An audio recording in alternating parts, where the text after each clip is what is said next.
At what price should the item be sold to get 20%. म्हणजे जर त्यानं 2120 ला विकलं तर समथिंग पर्सेंटचा काय होतोय फायदा होतोय, आणि जर 1480 ला विकलं तर तेवढ्याच पर्सेंटचा त्याला काय होतोय लॉस होतोय. म्हणजे दोन्ही काय आहेत, पहिल्या प्राइस मध्ये काय दिला प्रॉफिट दिला आणि दुसऱ्या प्राइस मध्ये काय दिलाय लॉस दिलाय. दोन्ही पण काय आहेत सेमच आहेत. पण ठीक आहे, सो आपण पर्सेंटेज कसं काढतो प्रॉफिट अँड लॉस.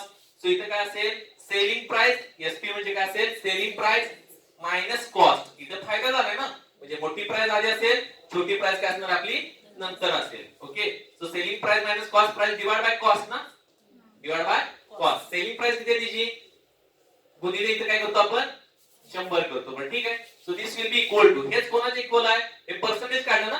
प्रॉफिट कशामध्ये आहे पर्सेंट मध्ये आहे बरोबर आहे, लॉस पण कशामध्ये असणार आहे पर्सेंट मध्ये. पण ठीक आहे, इथे काय असणार आहे आता इथे काय असणार आहे कॉस्ट प्राइस असणार की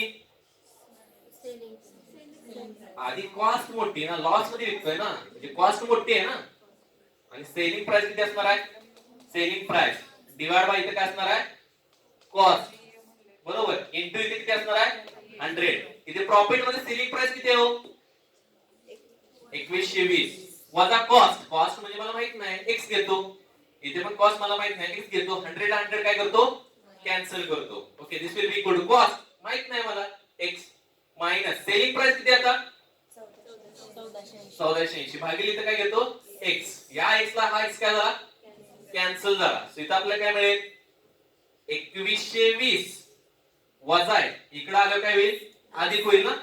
सो इथे काय मिळेल 1480 बरोबर. इथे मला काय 2x ना, हा x आणि तिकडे आल्यावर अजून एक x किती झाले 2x झाले. बरं ठीक आहे, म्हणजे दोघांची बेरीज करा 2180 अधिक 1400 सॉरी 2120 अधिक 1480 किती येते किती येते 21 अधिक 14 किती आले काय ते 35 36 येते का 3600 2x बरोबर किती आले 3600. म्हणजे इथे x बरोबर किती आलं 1800. अरे नाहीच ऑप्शन मध्ये. अरे पण त्याने क्वेश्चन काय विचारला आहे at what price should be item be sold to get 20% profit. मग आता ही जी प्राइस आहे ना ही पुन्हा काय करायची आपल्याला 20% प्रॉफिट मध्ये विकायची आहे. मग त्यावेळेच आम्हाला विचारलाय म्हणजे काय 1800 चे 20%, 1820% म्हणजे काय 20 भागिले 100. हे 2 शून्य इथे 2 शून्य काय केले कॅन्सल, 18 दुने 36 म्हणजे 360 रुपये प्रॉफिट पाहिजे. पुन्हा मला 360 पण नाहीये 360 प्रॉफिट पाहिजे ना, म्हणजे याच्यामध्ये ही आम्हाला काय करावं लागेल ऍड करावे लागेल. सो काय 1800 अधिक 360 काय येईल 2100 काय ते 60 येईल उत्तर. ठीक आहे, इझी क्वेश्चन आहे. In a post office stamp of 3 different denominations of rupees 7, 8 and 10 are available. ठीक आहे, म्हणजे 7 रुपयाची नाणी आहेत आपल्याकडे, 8 रुपयाची नाणी आहेत आणि 10 रुपयाची नाणी आहेत. ठीक आहे, तुम्हाला काहीतरी खरेदी करायला जायचं आहे किंवा यापैकी कोणती अमाउंट तयार करू शकत नाही आपण. या ही नाणी आहे 7, 8 आणि 10 रुपयाची. 3 रुपये तयार करू शकताय का काय ऍड करा काही करा 3 रुपये तयार होते का. सुरुवात कुठून होते 7 पासून. 14 रुपये तयार होऊ शकतात का 7 रुपये 2 वेळा यूज केले 17 रुपये तयार होऊ शकतात, सॉरी 14 रुपये तयार होतील. 15 रुपये तयार होतील का 7 अधिक 8 15. ठीक आहे, 19 तयार करून दाखवा बरं. 19 तयार होते का बघा ट्राय करा. 19 नाही तयार होत ठीक आहे त्याला बाजूला ठेवा. 20 तयार होते का 10 रुपये 2 यूज केले झाले 19 रुपये तयार होत आहे. 23 16 आणि 7 8 8 7 किती तयार होते 8 8 7 23 तयार होते का होतंय. 29 तयार होते का 29 तयार होते का बघा. 29 आणि 19 दोन राहिले आपले ए राहिलाय आणि ए राहिलाय. जो तयार करता येत नाही तो कॅन्सल करणार आपण. येस 7 ची नाणी 3 वेळा यूज केली 7 त्रिक 21 आणि 8 किती आले 29. म्हणजे डी पण तयार करता येतोय. मग राहिला कोणता 19 वाला. सो 19 वाला काय असणार तुमचा रिक्वायर्ड आन्सर असेल. बरं ठीक आहे, सो आता हा पुढचा क्वेश्चन आहे. Two numbers are in the ratio 3:5. Ratio म्हणजे काय प्रमाण ना, म्हणजेच काय करायचं आपल्याला 3 समथिंग काय असेल 3 आंब्यांच्या मागे 5 पेरू घ्यायचे असं असणार ना. 3 आंब्यांच्या मागे आपल्याला किती घ्यायचे 5 पेरू घ्यायचे. बरं ठीक आहे, रेशो दिलाय ना मग आता ज्यावेळेस तुम्हाला रेशो दिला जातो, पण ठीक आहे, रेशो म्हणजे काय?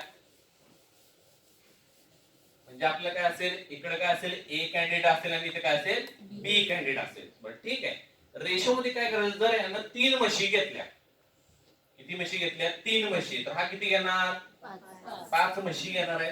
हिनं 3 आंबे घेतले, तर हा काय घेणार आहे, 5 आंबे. म्हणजे इथं पुढे काहीतरी येतंय ना, इथं मी म्हशी म्हणतोय, इथे काय म्हणतोय, आंबे म्हणतोय, म्हणजे इथं पुढे काहीतरी येतंय, बरोबर ना? म्हणजे रेशो दिला याचा अर्थ काय, 3.3 आणि पुन्हा समथिंग आहे. मग त्या प्रमाणामध्ये आपल्याला काय करायचं, 5 समथिंग घ्यायचं आहे ना. बरं ठीक आहे, मग ते समथिंग म्हणजे मी काय करतो, एक्स घेतो, 3x. रेशो दिलाय म्हणजे काय, भागाकार दिलाय. रेशो दिलाय म्हणजे काय दिले, भागाकार दिलाय. म्हणजे ओरिजिनल नंबर कोणते आहेत मला माहित नाही, 1/2 रेशो. याचा अर्थ काय, 10/20 ची पण व्हॅल्यू किती असते, 1/2च असते ना. 100/200 घेतलं तरी पण व्हॅल्यू काय असते, 1/2 असते. ए भागिले बी बरोबर सी भागिले डी. याचा अर्थ असा नसतो की ए इज इक्वल टू सी आणि बी इज इक्वल टू डी आहे, असा होत नाही. त्यामुळे ऍक्च्युअल व्हॅल्यूज आपल्याला माहित नाही, त्यामुळे आपण काय करतोय, 3x आणि तुम्ही काय घेतलं, 5x घेतलं. Okay, so 2 numbers are in the ratio 3:5. Okay, म्हणजे ते 2 नंबर कोणते असतील, 3x आणि आपले काय आहे, 5x आहे. Okay, 9 is subtracted from the number.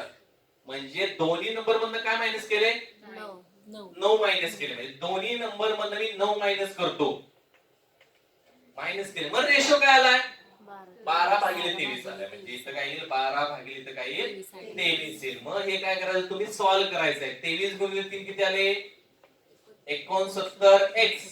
23 गुणिले 9 किती आले, 207. 12 गुणिले 5 किती आले, आता हे कुठे मल्टिप्लाय होतं, इकडे मल्टिप्लाय होतं. 12 म्हणजे किती आले, 60x. 12 गुणिले 9 किती आले, 108. सो याचा आन्सर काढायचा आहे. सो 69x वजा 60x काय येईल, 9x आले. किती आले, 9x बरोबर. वजा 207 प्लेट गेला काय होईल, अधिक 207 वजा 108 किती आले, 99 आले का हो? काय आले, 99 आले, बरोबर ना. 207 वजा 108 किती आले, 99. म्हणजे 100 वाले किती आले हो, 11. 100 वाले 11. शोधा बरं कुठे आहे 11. नाही, अरे आपले ओरिजिनल नंबर तर हे आहेत ना, 3x आणि 5x हे आपले ओरिजिनल नंबर आहेत. म्हणजे काय, 3x म्हणजे काय, 3 गुणिले 11 किती आले, 33 आणि काय येईल, 55. म्हणजे कोणता ऑप्शन येणार आहे, सी ऑप्शन. जेवढ्या वेळेने तुम्हाला एक्सप्रेस करता येईल तेवढ्या इझिली तुम्ही काय करू शकता, सॉल्व्ह करू शकता.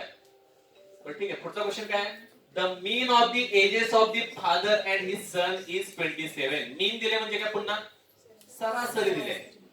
ठीक आहे, सरासरी दिले म्हणजे काय, समजा ठीक आहे. So father and son, father साठी एफ यूज करतो, सन साठी एस यूज करतो. म्हणजे F plus S divide by 2. सरासरी दिले म्हणजे किती दिले, 27 दिले. म्हणजे 2 तिकडे पलीकडे गेला काय होणार आहे, मल्टिप्लाय होईल का, मल्टिप्लाय झालं. म्हणजे father plus son is equal to किती आलं, 54. म्हणजे दोघांच्या एज ची ऍडिशन दिले, किती दिले, 54 दिले. म्हणजे जरी त्यांनी मीन दिलाय तरी पण त्यांनी ऍडिशन आपल्याला प्रोव्हाइड केलेली आहे. ओके, आफ्टर 18 इयर्स, 18 वर्षानंतर. पण ठीक आहे, 18 वर्षानंतर फादरचं एज किती असणार आहे, एफ अधिक 18. 18 वर्षांनी एज किती असणार आहे, एफ अधिक 18. सनचं वय किती असणार आहे, एस अधिक काय आहे, 18. आणि कंडिशन काय दिल्या, विल बी ट्वाइस.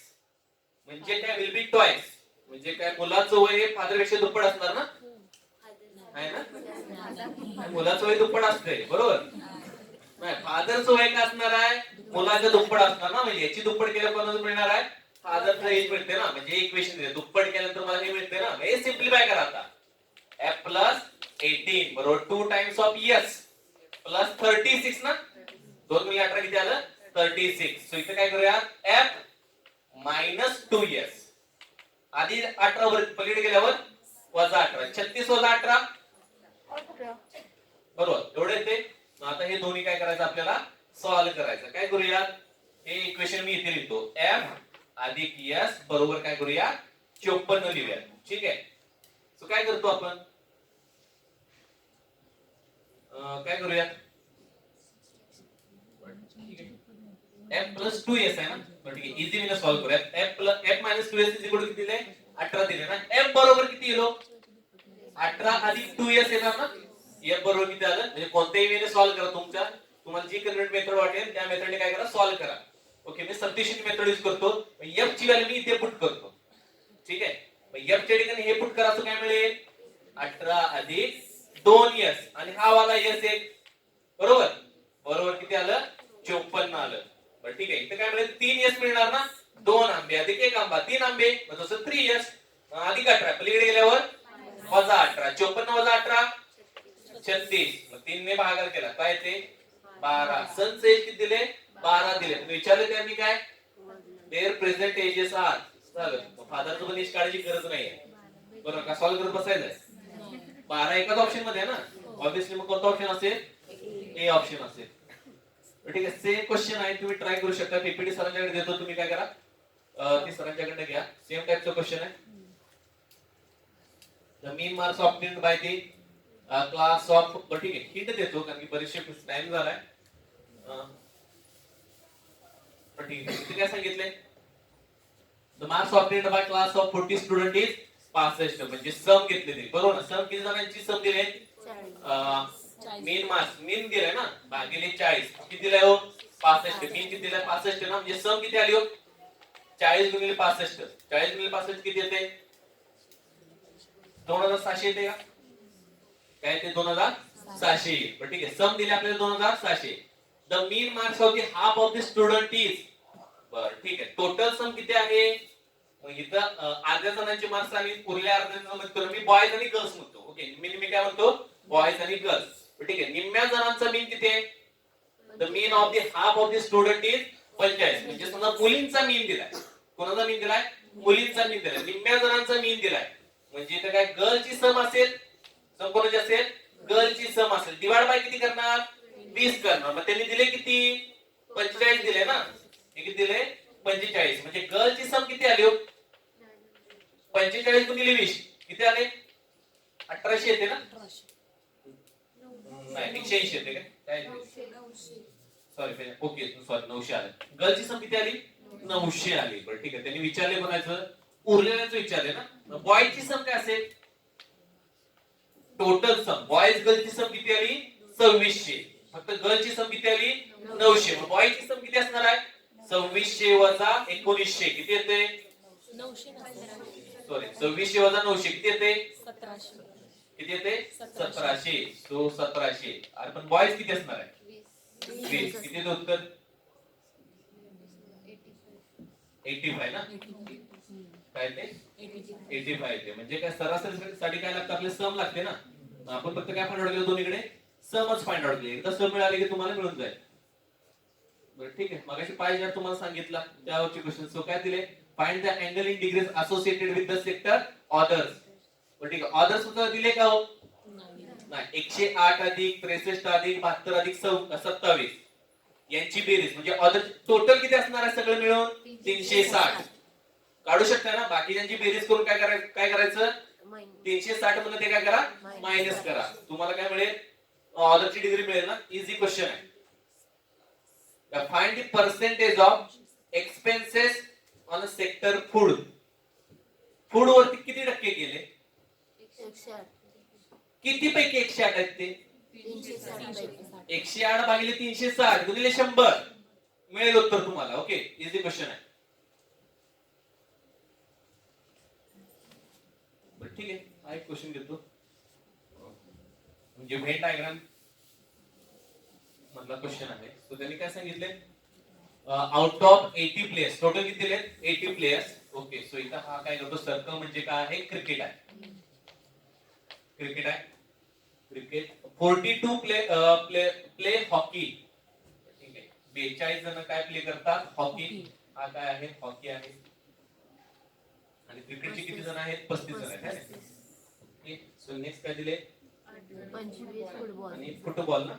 फुटबॉलचे 25 दिले. ठीक आहे, फुटबॉलचे किती आहेत? 25. 25 आहेत ना. आणि 8 क्रिकेट अँड हॉकी. बोथ आणि बरं ठीक आहे. सो हे 25 कुठले आहेत? फुटबॉल वाले आहेत ना. हे कुठले आहेत? फुटबॉल आहेत. बरं ठीक आहे, छोट्यापासून सुरुवात करूयात. काय करूया? छोट्यापासून सुरुवात करूयात. तिन्ही खेळणारे किती जण आहेत? 3 जण आहेत. तिन्ही कुठे आहेत? इथे आहेत ना? किती आहेत? 3 जण आहेत. ओके, सो पुढचं काय दिलंय? 8 play both cricket and hockey. Cricket आणि हॉकी प्ले करणार म्हणजे इथले ना, म्हणजे हा पूर्ण सेक्टर दिलाय. त्यांनी किती दिलाय? दोन्ही खेळ खेळणारे किती जण आहेत? 8 जण आहेत. किती जण आहेत? 8. 8 पैकी किती जण काय करतात? इकडे आहेत ना, म्हणजे इथे किती जण असणार आहेत? 5 जण. म्हणजे ह्या सेक्टरची व्हॅल्यू फक्त लिहिली आहे, बरोबर की नाही? हा सेक्टर वेगळा आहे, आता हा सेक्टर पण मी सेपरेटच केला. ओके, नेक्स्ट काय दिले? 10 play both cricket and football. 10 जण काय करतात? क्रिकेट आणि फुटबॉल खेळतात ना. किती जण खेळतायत? 10. 10 पैकी 3 इकडे गेले, म्हणजे किती येतील? म्हणजे 7च जण काय करतात? बरोबर क्रिकेट आणि फुटबॉलच खेळतात. यातला 7 पैकी कोणीही हॉकी खेळत नाही. ज्याला हॉकी खेळायचं त्यांना मी कुठे ठेवले? मध्ये ठेवलेलं आहे. क्लिअर? याचं सेपरेशन केलं का नाही, आन्सर फाइंड आउट करण्यासाठी जरा इझी होते. 7 play both hockey and football. Hockey and football इथे आहे ना. किती जण आहेत? 7. 7 पैकी 3 इथे गेले, किती झाले? 4 जण आले. पण ठीक आहे. सो आता पहिला क्वेश्चन काय विचारलाय? How many players are playing only one game. एकच खेळ खेळणार किती जण आहेत? अरे 35 पैकी हे एवढे घालवा की. 35 पैकी एवढे नंबर गेले म्हणजे शिल्लक राहिले इथे भेटणार ना मला. 5 आणि 3 8 आणि 7 15. 35 मधले 15 गेले म्हणजे इथे किती आहेत? 20. ही 20 जण काय करतात? फक्त क्रिकेट खेळतात, दुसरा कोणता खेळ खेळत नाही. बरं ठीक आहे. इथे किती नंबर असेल? किती नंबर असेल? 7 आणि 3 10. 10 आणि 4 14. 25 पैकी 14 गेले ना. 11. ठीक आहे. नेक्स्ट इथे 42 आहेत ना. 5 आणि 3 8. 8 आणि 4 12. इथे किती येतील? 30. मग एकच खेळ खेळणार किती जण? 20 20 आणि 30 50 आणि 11 किती येते? 61 येते. बघा एकदा सेपरेशन केलं का लगेच सांगू शकता आन्सर. काय येते? सी ऑप्शन येईल. आणि सेकंड नंबरचं काय येईल? How many players play exactly 2 games. Exactly 2 game वाले कोणते?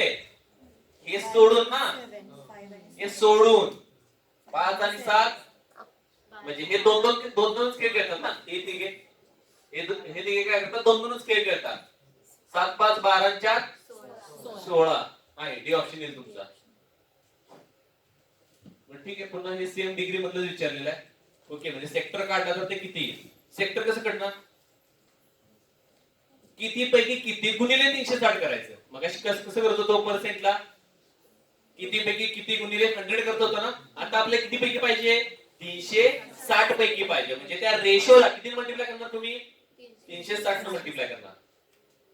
इथे काय विचारले? What is the ratio of expenditure of the item cement and bricks to the total expenditure of construction and house. हे रेशिओ विचारले. बरं ठीक आहे. Expenditure of item cement and bricks किती आहे? 30 ना. 30 भागिले टोटल. त्याने काय विचारलं? रेशिओ विचारला ना. कशाचा रेशिओ विचारलाय? सिमेंट अँड ब्रिक्सचा. कशासोबत? टोटल सोबत विचारलाय ना. म्हणजे cement and bricks divide by total करा, आन्सर मिळून जाईल. समजलं काय? ठीक आहे. Logical reasoning. ठीक आहे. एका स्टेटमेंट तुम्हाला सांगितलं माणूस गाढव आहे, असतं स्टेटमेंट असणार. पुढे एक क्वेश्चन असेल, ठीक आहे, माणूस गाढव आहे. त्याने सांगताना काय सांगितलंय?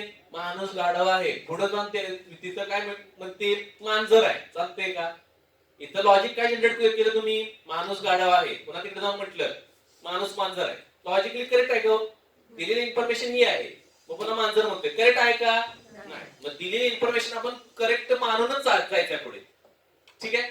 सगळं all the thieves are poor, म्हणजे सगळे चोर काय आहेत? गरीब आहेत. इज फॉल्स, म्हणजे सगळेच गरीब चोर नाहीये, किंवा सगळे चोर गरीब नाही. आपलं स्टेटमेंट काय आहे? सगळे चोर गरीब नाहीत, हेच माइंडमध्ये ठेवायचं आहे. आणि काय? Which of the following proposition can be claimed certainly to be true. म्हणजे खालील पैकी कोणतं ट्रू असू शकतं? दिलेल्या इन्फॉर्मेशन वरून सांगा बरं. सगळेच काय चोर गरीब नाही. सम थीव्स आर पुअर, काही चोर हे गरीब आहेत. त्याला तो पण ठेवा बाजूला, जरा अनसर्टन आहे ना, शुअर नाही. सेकंड काय? सम थीव्स आर नॉट पुअर. काय? सम थीव्स आर नॉट पुअर. म्हणजे पहिल्या स्टेटमेंटला सेकंड स्टेटमेंट काय बसते? परफेक्ट बसते. तो पण असतो, तो तरी पण होल्डला ठेवा. Third, no thief is poor. सांगता येत नाही, कन्क्लुजन नाही आपल्याकडे. 100% सांगू शकतो का? दिलेल्या स्टेटमेंट वरून 100% सांगू शकतोय का? नाही. कन्क्लुजन नाही. सी ऑप्शन नाही. आता no poor person is thief, काहीच संबंध नाही. म्हणजे आता कन्फ्युजन कशामध्ये आहे? फर्स्ट आणि सेकंड मध्ये. सम थीव्स आर पुअर, म्हणजे याचा अर्थ काय?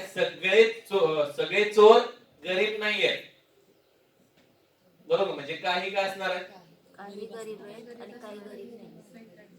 Okay, so all the thieves are poor. गरीब नसणार ना, मग हे फॉल्स आहे ना. म्हणजे सगळे गरीब नाहीत, म्हणजे काही जण काय असणार आहे? गरीब आहे. गरीब आहेत. म्हणजे कोणतं स्टेटमेंट आहे? फर्स्ट. सेकंड येते. सेकंड येते. All the poor, all are poor उलट काय ना?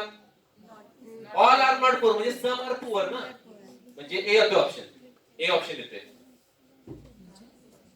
तर ठीक आहे. सो आता हे बघा, 2 premises and 4 conclusions are drawn from them. Select the code that states the conclusion validity drawn premises. म्हणजे दोन स्टेटमेंट दिले. All the religious persons are emotional. ठीक आहे. All the religious persons are emotional. म्हणजे यासाठी काय करायचं? डायग्राम काढण्याचा प्रयत्न करायचा. ओके, ऑल द रिलीजियस म्हणजे आर लिहितो, are emotional. All the relations are काय आहे? इमोशनल आहे. बट ठीक आहे. सेकंड काय दिले? राम इज रिलीजियस, म्हणजे आर मध्येच आर आला. Ram is religious. ठीक आहे. अशी काय डायग्राम काढली ना मी. पण ठीक आहे, मला डायग्राम बघून आन्सर देण्याचा प्रयत्न करायचा. All the emotional persons are religious. सगळेच इमोशनल रिलीजियस आहेत का हो? तिथं जो राहतो तो या सर्कल मध्ये आहे का? हा इमोशनल आहे पण रिलीजियस आहे का? नाही. म्हणजे पहिलं स्टेटमेंट बरोबर आहे का? नाही. Second, Ram is not religious. सांगतानाच सांगितलं, ह्यालाच कम्प्लिटली कॉन्ट्राडिक्ट करते. स्ट्रेट फॉरवर्ड आहे. सेकंड ऑप्शन नाहीये. Third, some religious persons are not emotional. बरोबर. Some religious persons are not emotional. माहिती आहे का आपल्याला? थर्ड कन्क्लुजन श्योरली सांगू शकतो का? Some religious persons are not emotional. आणि त्यांनी विचारले काय? कन्क्लुजन व्हॅलिडिटी ड्रॉन कोणतं बरोबर असेल? A only. कोणते ते? A only. ज्या गोष्टीबद्दल शुअर असेल तेवढंच आन्सर द्यायचं असते. बरं का? आपण अंदाज लावायचा नाही. शुअर असेल तेवढंच आन्सर द्यायचं आहे. ठीक. कोणतं आन्सर सांगितलं? Only. Ram is yes. Emotional. ठीक. आन्सर कोणतं येते आपलं? सी काय? सी कसं काय येईल? Okay okay, A N C येते. थर्ड ऑप्शन बरोबर आहे. थर्ड ऑप्शन येते. काय? सम प्रिस्ट आर कनिंग. आता प्रिस्ट म्हणजे काय? पुजारी. आणि ते त्या पुढच्या वर्डचं म्हणजे काय? धूर्त आहे. Okay okay. Some priest are cunning म्हणजे काय असेल? काही पुजारी काय आहेत? धूर्त आहे. सेकंड काय? कोणताच पुजारी धूर्त नाहीये. थर्ड काय आहे? सगळेच पुजारी काय आहेत? धूर्त आहे. आणि लास्ट वाला काय आहे? सम. ठीक आहे. विचारले काय? ठीक आहे. Among the following propositions, two are related in such a way that they can both be, although they cannot both be false, cannot be true, although they cannot be false. म्हणजे असे कोणते दोन स्टेटमेंट आहेत की दोन्ही पण काय असतील? एकमेकाला कॉन्ट्राडिक्ट करतील. एकमेकांना काय करतील? कॉन्ट्राडिक्ट करतील. काही कॉन्ट्राडिक्ट म्हणजे उलट पाहिजे. कम्प्लिटली काय पाहिजे? उलटे पाहिजे. बरं ठीक आहे. सम, आता बी आणि सी मध्ये बघा, कोणताच पुजारी धूर्त नाहीये. कोणताच पुजारी धूर्त नाही. कोणीच धूर्त नाहीचं उलट काय असणार आहे? सगळेच धूर्त आहेत. नाही. सगळे जण प्रेझेंट आहेत उलट काय असणार? कोणच प्रेझेंट आहे का? काही जण नसणार आहेत ना. ऑलचं निगेशन काय येणार आहे? उलट सम साठी येणार निगेशन करणार आहे आपण. कळतंय का? बरं ठीक आहे. They can be both be true although they cannot both cannot be false. दोन्ही एकदम काय नसतील? ट्रू पण नसतील तर ते दोन्ही एकदम काय नसतील? फॉल्स पण नसतील. कोणते दोन आहेत? ए आणि डी काय असणार आहे? काय? ए आणि डी काय दोन्ही? कनिंग. सम प्रिस्ट आर कनिंग आहे. म्हणजे याचा अर्थ काय? काही पुजारी काय आहेत? धूर्त आहेत. आणि काही पुजारी धूर्त. नाही. दोघांचं मिनिंग सेमच आहे ना. दोघांची मिनिंग काय आहे? सेमच आहे, पण आपल्याला काय पाहिजे? अपोजिट पाहिजेत ना. मग अपोजिट कोणते येईल? ए आणि सी ए आणि सी काय येईल? ए आणि सी हा सॉरी याचं मिनिंग काय माहितीये का? असं कोणतं स्टेटमेंट आहे की ते झाले तर दोन्ही पण एकाच वेळी ट्रू होतील, दोन्ही पण एकाच वेळी फॉल्स होतील. आता पहिले काय आहे? काही पुजारी काय आहेत? धूर्त आहेत. पण ठीक आहे, बी वालं एका वेळेस ट्रू असू शकतं का डी सोबत? नाही बी आणि डी एकाच वेळेस दोन्ही ट्रू असू शकतात का? बी आणि डी एकाच वेळेस ट्रू असू शकतात का? सगळेच धूर्त नाही आणि सगळेच धूर्त आहेत, एका वेळेस ट्रू असू शकतं का? नाही. मग ए आणि डी येईल काय? काही जण धूर्त असतील आणि ते जर कोणा डी काय आहे? काही जण धूर्त नाहीये, दोन्ही पण एका वेळेस ट्रू आहेत ना, आणि एकाच वेळेस काय असणार आहे? फॉल्स पण असणार. सो कोणतं येईल? ए आणि डी. म्हणजे इथं क्वेश्चनचं मिनिंग काय आहे? असे कोणते दोन स्टेटमेंट आहेत की जे दोन्ही पण एकाच वेळेस ट्रू असतील आणि दोन्ही पण एकाच वेळेस फॉल्स असतील? बी आणि सी येत नाही. बट ठीक आहे. सो काय among the following statements two are contradictory to each other, म्हणजे एकमेकांना काय करतात? कॉन्ट्राडिक्ट करतात, म्हणजे एकमेकांचे काय आहेत? परस्पर उलटे आहेत. Okay. Select the correct code that represent them. All the poets are philosophers. बरं ठीक आहे, याला पुन्हा डायग्राम काढावे लागेल, कारण डायग्राम काढल्यानंतर जरा जास्त क्लिअर होतं बरं काय. Okay. All the poets are काय? फिलॉसॉफर्स ना. Philosophers. Some poets are philosophers. Some poets are philosophers and some poets are not philosophers. No philosopher is poet. Contradictory कोण कोणते? All the poets are philosophers. उलट काय असणार आहे? All the poets are philosophers. All चं काय करणार? Some ना. Some are not philosophers. कुठे आहे का? Some poets are not philosophers. म्हणजे ए ला कॉन्ट्रडिक्ट कोण करणार आहे? सी करेल. तोपर्यंत असू दे, होल्डला ठेवूया. बी काय? Some poets are philosophers. उलट काय असेल? No philosopher. जर बी असेल तर डी पण येणार ना. सम ला ऑल मध्ये येऊ शकतं ना, कंटेन होऊ शकतं ना, म्हणजे कोणतं येईल? ए आणि सी येईल. ए सी येईल. Which of the following proposition? The proposition wise men are hardly afraid death is contradicted. म्हणजे काय? जरा स्टेटमेंट पण अशी फिरवून दिलेली असतात कारण मीनिंगच समजताना जरा कन्फ्युज होईल. Proposition men are hardly afraid to death is contradicted ना, म्हणजे माणूस घाबरतोय हे चुकीचं आहे. म्हणजे माणूस घाबरत नाही ना, माणूस घाबरतो हे चुकीचं आहे. म्हणजे माणूस घाबरत नाहीये, माणूस घाबरत नाहीच उलट विचारले त्यांनी. कळालं का? नाही तर तुम्हाला काय वाटेल? घाबरतच उलट विचारले ना, म्हणजे घाबरत नाहीच उलट काय असणार आहे? घाबरतो. बरोबर ना. इथे काय असणार आहे? माणूस घाबरतोच कॉन्ट्रडिक्शन काय असणार आहे? घाबरत नाही. ओरिजिनल स्टेटमेंट काय आपलं? माणूस घाबरत नाहीये, म्हणजे डेथला घाबरत नाहीये. त्याचं कॉन्ट्रडिक्शन काय असेल? Hardly afraid death is contradicted. घाबरतो. Okay okay. Men are hardly afraid to death. म्हणजे घाबरतोय, तिला कॉन्ट्रडिक्ट करणार काय असणार आहे? नॉट अफ्रेड ना. सो कोणतं येईल ऑप्शन?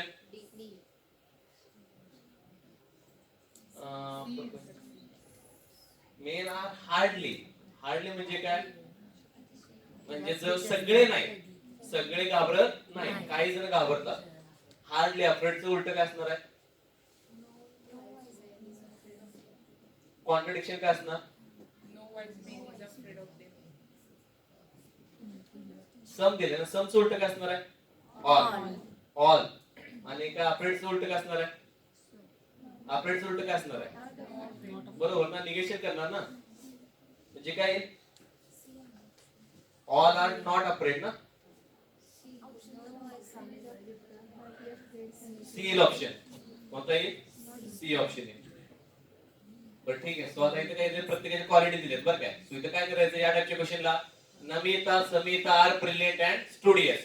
नाव काय ना? नमिता समिता. दोघांच्या खाली क्वालिटी लिहायच्या. काय काय? Brilliant, studious. पुन्हा कोण आलं? अनिता आणि करावी आर ओबिडियंट अँड इरेग्युलर. म्हणजे ही दोन नाव नवीन आहेत ना. पुन्हा अनिता लिहिलं, करावी लिहिलं. त्यांच्या प्रॉपर्टी त्यांच्या खाली लिहिल्या. प्रत्येकाच्या प्रॉपर्टी प्रत्येकाच्या काय लिहा? खाली लिहा, प्रत्येकाच्या नावाखाली. आणि पुन्हा त्यांनी काय विचारले? Who amongst them is brilliant, obedient, regular and studious. म्हणजे या चारही क्वालिटी कोणामध्ये फिट बसतात ते चेक करा फक्त. बरं ठीक आहे. सो हे बघा दोन स्टेटमेंट दिले. प्रिमाइसेस म्हणजे इन्फॉर्मेशन तुम्हाला काय दिले, ऑल डॉग्स आर मॅमल्स. सगळे डॉग काय आहे, मॅमल्स आहेत. बरं ठीक आहे. All the dogs are mammals म्हणजे काय, आतमध्ये काय असणार आहे, हा डॉग आहे आणि हे काय आहेत आपले मॅमल्स आहेत. All the dogs are mammals. No cats are dogs. No cats are dogs. No cats are dog म्हणजे काय, कॅट इथे पण येऊ शकते किंवा कॅट बाहेर पण येऊ शकते ना, बरोबर ना. ते काय नाही, डॉग नाहीत ना. कॅट्स म्हणजे काय नाही, डॉग्स नाहीये. रिअल लाईफशी संबंध लावायचा नाही. ते म्हणले माणूस गाढव आहे तर आहेच म्हणायचं आहे. ठीक आहे. So इथे काय सांगितलंय, मग सी कुठे येईल, मे बी इथे येईल किंवा मे बी इथे येईल. मग त्याप्रमाणे शुअर नाही ना, सी कुठे शुअर आहे का, नाही. सी बद्दल शुअरिटी नाही. मग काय आहे पहिला question, no cats are mammals. सांगू शकतोय का, दोन केस आहे. सी आतमध्ये पण येऊ शकतो आणि बाहेर. 100% सांगू शकतोय का आपण, नाही. पहिला ऑप्शन आहे. सम कॅट्स आर मॅमल्स. तो आतमध्ये असेल तर सम मध्ये घेऊ शकतो ना, त्याबद्दल काही इन्फॉर्मेशन नाही आपल्याला कॅट्स मध्ये. सेकंड ऑप्शन येते का, नाही. नो कॅट्स आर डॉग, हे बरोबर आहे ना. No cats are dog, C option बरोबर आहे. थर्ड ऑप्शन बरोबर आहे. आणि काय, no dogs are non mammals, बरोबर की. No dogs are non mammals. कोणकोणते ट्रू येत आहे, थर्ड आणि फोर्थ. म्हणजे कोणता ऑप्शन येईल, सी ऑप्शन येईल. ठीक आहे. हे लॉजिकल क्वेश्चन मध्ये का नाही, स्टेटमेंट समजून घ्यायचं फक्त, तेवढं क्रॅक केलं की झालं. ठीक आहे. थँक्यू.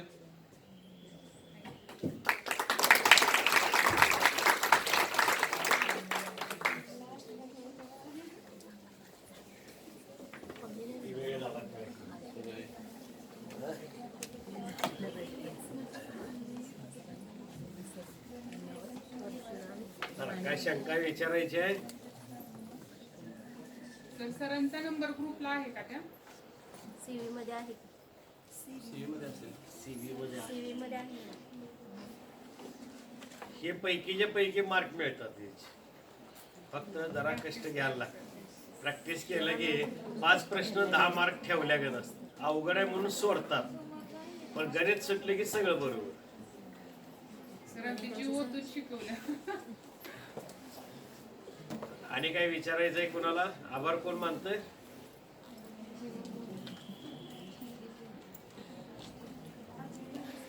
दुसऱ्याकडे बघतील. ज्याला मानायचंय ते ना पुढे यायचं, नाहीतर आमचं काम चालू. काम हा चल तूच मान.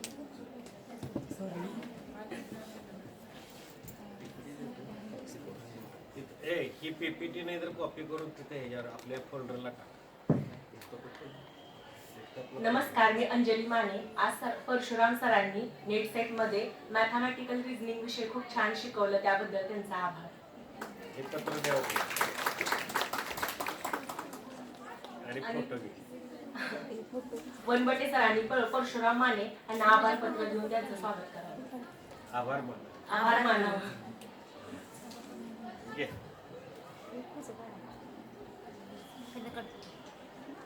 आता उद्या सोमवारी आहे, कोण करणार ते आताच ठरवून प्लॅनिंग करा.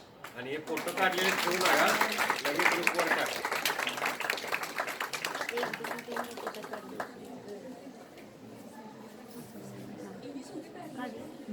ही पीपीटी ह्याच्यात टाका फोल्डरला आणि तुम्ही हे करा. संध्याकाळी तुम्हाला मेसेज येईल सोमवारचा तास, जो एक राहिलेला आहे तो होऊन जाईल.